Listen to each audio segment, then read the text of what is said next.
The Raven by Edgar Allan Poe. Once upon a midnight dreary, while I pondered, weak and weary, over many a quaint and curious volume of forgotten lore, while I nodded, nearly napping, suddenly there came a tapping, as of some one gently rapping at my chamber door. "'Tis some visitor," I muttered, tapping at my chamber door. "Only this and nothing more." Ah, distinctly I remember. It was in the bleak December, and each separate dying ember wrought its ghost upon the floor. Eagerly I wished the morrow, vainly I had sought to borrow from my books surcease of sorrow, sorrow for lost Lenore, for the rare and radiant maiden whom the angels name Lenore, nameless here forevermore. And the silken, sad, uncertain rustling of each purple curtain thrilled me, filled me with fantastic terrors never felt before, so that now, to still the beating of my heart, I stood repeating, "'Tis some visitor entreating entrance at my chamber door, some late visitor entreating entrance at my chamber door. This is it, and nothing more." Presently my soul grew stronger, hesitantly, then no longer. "Sir," said I, "or madam, truly your forgiveness I implore, but the fact is I was napping, and so gently you came a-rapping, and so faintly you came tapping at my chamber door, that I scare was sure I heard you.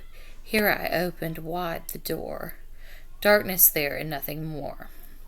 Deep into the darkness peering long I stood, there wondering, fearing, doubting, dreaming dreams no mortal ever dared to dream before. But the silence was unbroken, and the stillness gave no token, and the only word there was spoken whispered the word, Lenore. This I whispered and echoed and murmured back the word, Lenore. Merely this and nothing more. Back into the chamber, turning, all my soul within me burning. Soon again I heard a tapping, somewhat louder than before. "Surely," said I, "surely that is something at my window lattice. Let me see then what thereat is, and this mystery explore. Let my heart be still a moment, and the mystery explore. 'Tis the wind and nothing more." Open I flung the shutter, when with many a flirt and flutter there stepped a stately raven on a saintly day of yore.